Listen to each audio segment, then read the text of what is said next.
General secretary, 3টে AGS, treasurer, football secretary, cricket secretary, athletics secretary, তারপর আপনার development committee secretary, এগুলো তৈরি হলো নতুন করে। সবাই প্রস্তাব দিল এবং প্রস্তাব গৃহীত হলো। আমাদের যে নতুন জেনারেল সেক্রেটারি যে হলেন তার নাম হলো গৌরব সেনগুপ্ত। বাঁকুড়ার সুনামধন্য একজন ফুটবল প্লেয়ার ছিলেন, উনি কলকাতার মাঠকেও কাঁপিয়েছেন। এবং ট্রেজারার যিনি হলেন সে আমার পাশে বসে অরিন্দম মাঝি, তিনিও খুব বড় প্লেয়ার ছিলেন একজন। এই দুজন মূলত যে আমাদের মেন পোর্টফোলিও তার সেক্রেটারি এবং ট্রেজারার। তাছাড়াও ফুটবল সেক্রেটারি হলেন অসীম চন্দ, ছিলেন ফুটবল সেক্রেটারি, ইস্তফা দিয়েছিলেন, আবার ওনাকেই ফুটবল সেক্রেটারি করা হলো। খুব বড় মাপের ফুটবল প্লেয়ার ছিলেন। ক্রিকেট সেক্রেটারি হলো আলী মুর্তাজা, যাকে ডাকনাম ভুট্টু, সেও খুব বড় মাপের ক্রিকেটার ছিলেন, তাকে ক্রিকেট সেক্রেটারি দেওয়া হয়েছে। ভলিবল দেওয়া হয়েছে আমাদের অনন্ত বীর, খুব বড় মাপের ফুটবল প্লেয়ার ছিলেন এবং খেলাধুলার মাঠের সাথে যুক্ত প্লেয়ার। চন্দ্রশেখর দাসকে দেওয়া আছে অ্যাথলেটিক্স, আমাদের সিনিয়র পার্সন।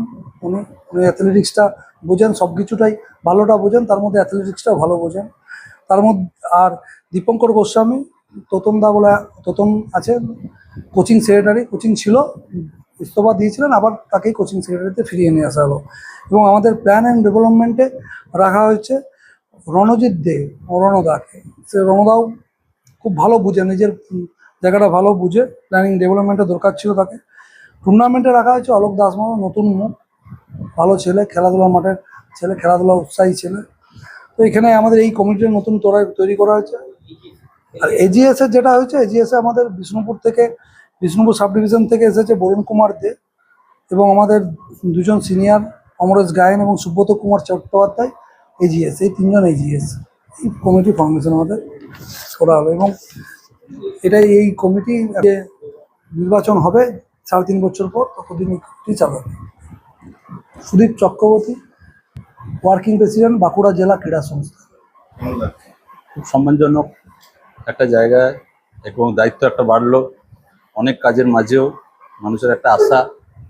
আজকে জেলার জন্য সবসময় তো ছিলামই, হয়তো একটু আড়াল থেকেই থাকতাম সবসময়, কিন্তু এই সময়টায় হঠাৎ করে এত বড় দায়িত্ব, আজ ওয়ার্কিং প্রেসিডেন্ট, নিজের উদ্যোগে এবং সামগ্রিকভাবে সবাইকার বানুকার আপামর জনগণের একটু চাহিদার জায়গায় সত্যি নিজেকে এই জায়গায় পেয়ে মনে হচ্ছে না কাজটা একটু ভালো করে করা যাবে।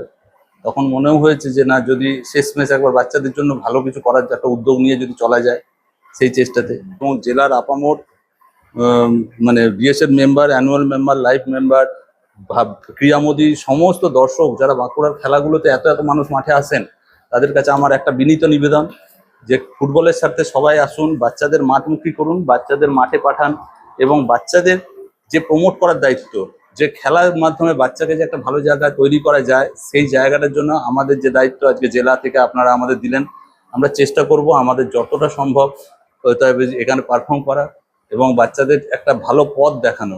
এবং প্রশাসনকে এবং সরকারের নতুন গভর্নমেন্টকে আমরা এটাই বলবো যে স্কুলের যে ফুটবলটা আগে যেটা হতো, যেভাবে স্কুলের ফুটবলে দিয়েই বাচ্চাদের একটা ইন্টারেস্ট গ্রো হতো, সেই জায়গাটা যেন আগের মতো আবার আসে। স্কুলের সাথে পড়াশোনার সাথে সাথে খেলাধুলাটা যদি একসাথে করা যায়, এটা একমাত্র স্কুলের দ্বারাই সম্ভব। টিচারদের কাছে অনুরোধ করব যে আপনারা ডিএসএ মুখী হন, আমাদের ডিএসএর সাথে আসুন, খেলাকে বাচ্চাদের প্রমোট করতে শিখুন। প্রত্যেকটা বাচ্চাকে এই বলুন যে খেলাধুলো মাঠে এসো, মাঠে আগে করো, পড়াশোনার সাথে সাথে মাঠটাকেও রাখো। মাঠটা স্কুল থেকে বেরিয়ে মাঠে যাও, মোবাইল আসক্ত না হয়ে মাঠে যাও। হ্যাঁ, গৌরব সেনগুপ্ত, আমি জেনারেল সেক্রেটারি বাঁকুড়া ডিএসএ।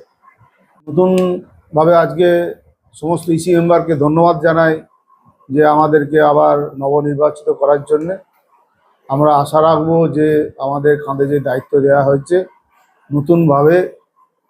নতুন করে আবার বাঁকুড়ার দিকে একটা, যাতে আমরা বাঁকুড়ার যারা স্টুডেন্ট, যারা খেলাধুলা ভালোবাসে, শুধু তাই নয়, যারা মাঠমুখী নয়, তাদেরকেও আমরা মাঠমুখী যাতে করতে পারি সেই আশা রাখি। স্লোগান দিয়েছেন যে শক্তিশালী ক্রীড়া এবং উন্নত বাঁকুড়া, সেই ভিশনের দিকে আমরা বাঁকুড়াকে এগিয়ে নিয়ে যাওয়ার আমরা সর্বাত্মকরণের চেষ্টা করব। অরিন্দম মাঝি, honorary treasurer, Bankura district sports association.